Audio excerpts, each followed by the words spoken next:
Why is it that it seems that many have a difficulty in reading the words of Christ concerning his return to this earth? When I was about 13, 14, because of my faithful attendance in church, a lady in the congregation gave me a red letter New Testament. It's the first one I'd ever seen where the words of Christ in the Gospels are in red. I just loved it. And through all my teenage years, I used to read the words of Christ over and over again. So easy to find. They were all nicely put out in red. And I read about the second coming of Jesus Christ. I read about what he taught about it. And to me, even at the age of 14, 15, 16, it seemed pretty simple to understand what he said about his coming again to this earth. So let's pick it up.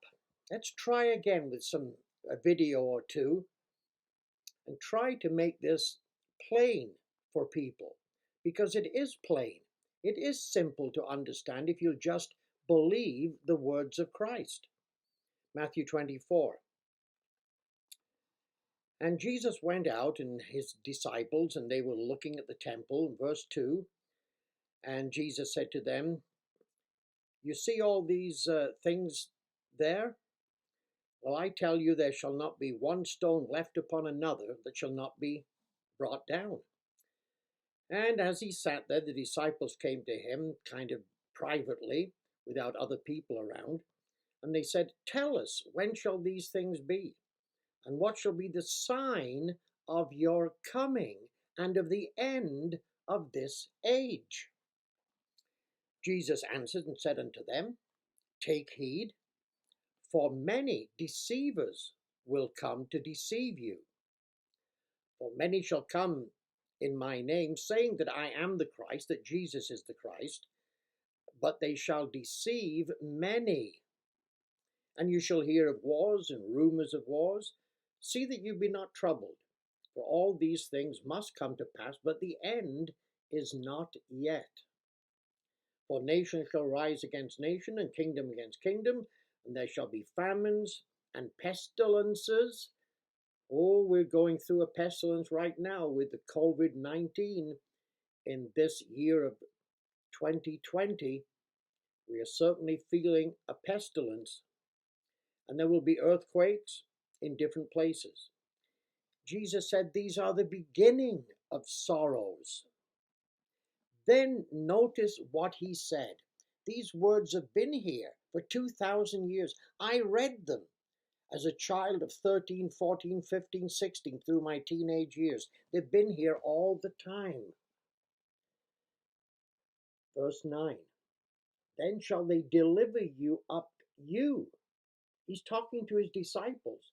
Then shall they deliver you up to be afflicted, and shall kill you. And you shall be hated of all nations for my name's sake. And then shall many be offended, and shall betray one another, and many shall hate one another. And so many false prophets shall arise, and shall deceive many. And because iniquity shall abound, and certainly iniquity today is abounding, it seems that it abounds more and more every month and every year. Verse 13, but he that shall endure to the end shall be saved. And this gospel of the kingdom shall be preached in all the world as a witness unto all nations, and then shall the end come. Now that's specifically referring to what you can read about in Revelation 14, about an angel just before Jesus Christ returns, proclaiming the gospel to all nations. Revelation 14. And then Jesus said, when you shall see the abomination that makes desolate, or the abomination of desolation, spoken of by Daniel the prophet, then let them which be in Judea flee to the mountains. He's still talking to his disciples. When you see this happen, and Luke Luke chapter 21, about verse 20, 21, gives you the interpretation. The Bible interprets itself. Luke 21 interprets this to mean Jerusalem surrounded by armies, and the desolation of Jerusalem is going to take place. And Jesus said here in Matthew, those that are in Judea then should flee to the mountains. He didn't say that they should be looking for an invisible secret rapture taking place. He says, when you see this sign, then you should flee to the mountains.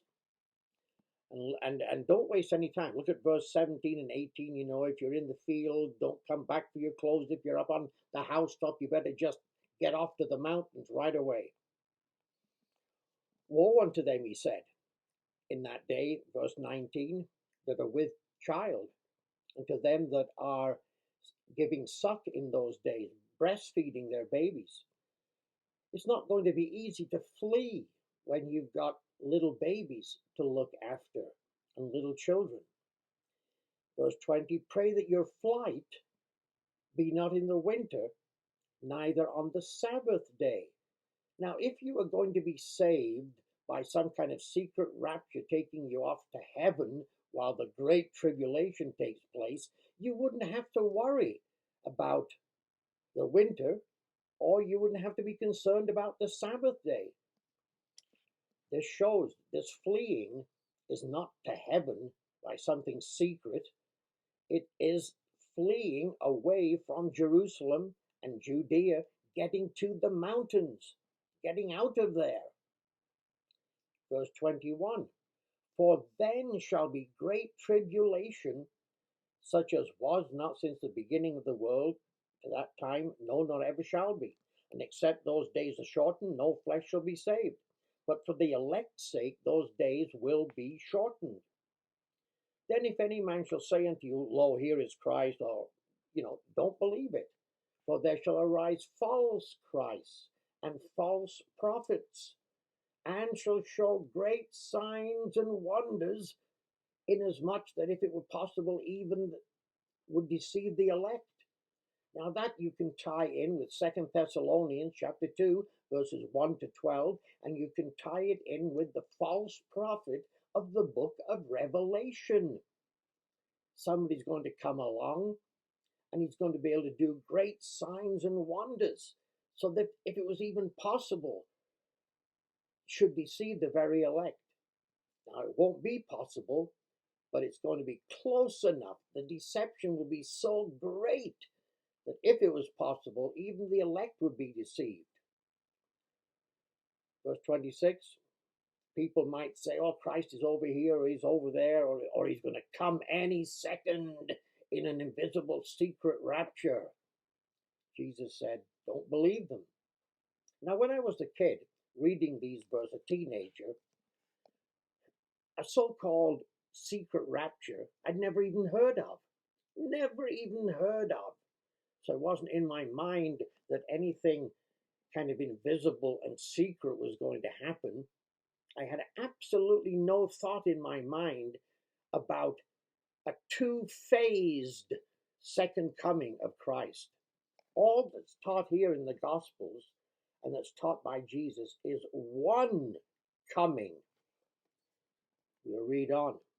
Verse 27, for as the lightning comes out of the east and shines even unto the west, so shall the coming of the Son of Man be. Nothing secret about it. For where the carcass is, there will the eagles be gathered together.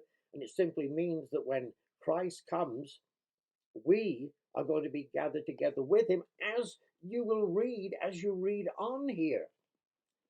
Immediately after the tribulation of those days, shall the sun be darkened, the moon shall not give her light, the stars shall fall from heaven, and the powers of the heaven shall be shaken.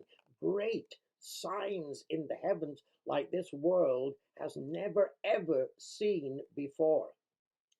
Verse 30, then shall appear the sign of the Son of Man in heaven, and then shall all the tribes of the earth mourn, and they shall see the Son of Man coming in the clouds of heaven with power and great glory.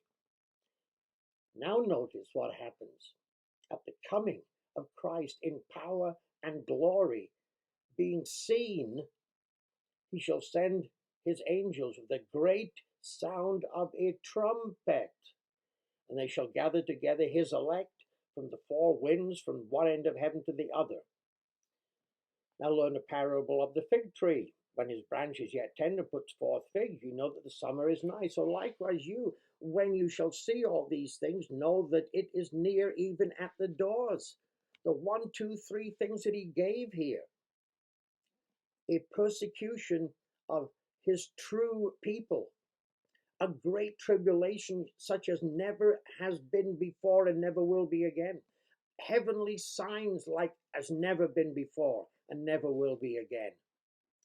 And then the sound of a trumpet, the angels going forth, gathering God's people, the saints, and bringing them, gathering them to Christ.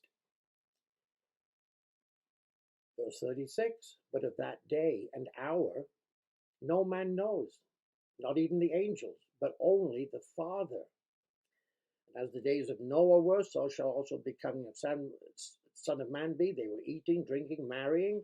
So even after this tribulation for a certain length of time, those that are surviving it and living through it are going to still be eating, they're still going to be marrying, they're still going to be living a kind of half decent life on this earth, at least what Jesus has said here, the things that he said here, that they'll be eating and marrying. Then they won't know what's going to happen by Jesus coming, like the lightning and shining from one end of heaven to the other. And it will come, and yes, there will be some people, the saints, as we'll see from other passages. Then shall two be in the field, and the one shall be taken, the one will be left. The resurrection is going to take place. We've already read where the angels come and gather the elect from one end of heaven to the other, four corners of the earth. The resurrection takes place. And indeed, those then that are alive, as Paul taught in 1 Thessalonians chapter 4, those that are alive will be caught up, those that are dead, and those alive will not precede those that are dead, but they shall be raised. And as he said there in 1 Thessalonians chapter 4, 13 to 18, we shall be caught up, we shall go to the clouds, to the air, and meet Christ in the clouds, in the air. That's what Jesus is talking about here in Matthew chapter 24. Two women shall be grinding the mill, one shall be taken, the other left. Watch you therefore, for you know not the hour that the Lord comes. But know this, that if the good man of the house had been watching, he wouldn't have suffered his house to be broken into. Therefore, verse 44, be you also ready. In such an hour as you think not, the Son of Man comes. Who then is that faithful and wise servant whom the Lord has made ruler over his household to give them food in due season? Blessed is that servant whom his Lord, when he comes, shall find doing. In other words, doing the will of God, serving Christ. He shall make him ruler of many goods, indeed, our reward in the kingdom of God. But if that evil servant shall say, my Lord delays his time, then you can read on and you're going to find out it's not going to be very good for those kind of people. And they will indeed not receive the inheritance into the kingdom of God, and they will not receive the rulership with Christ over this earth for 1,000 years, the so-called millennium age mentioned in the book of Revelation chapter 20. But we see the very simple 1, 2, 3 step here of the coming of Christ. One visible coming, and before it there is going to be a persecution of true saints of God. And we can see this also as we read in Mark, the 13th chapter, and Luke chapter 21. We'll read those next time.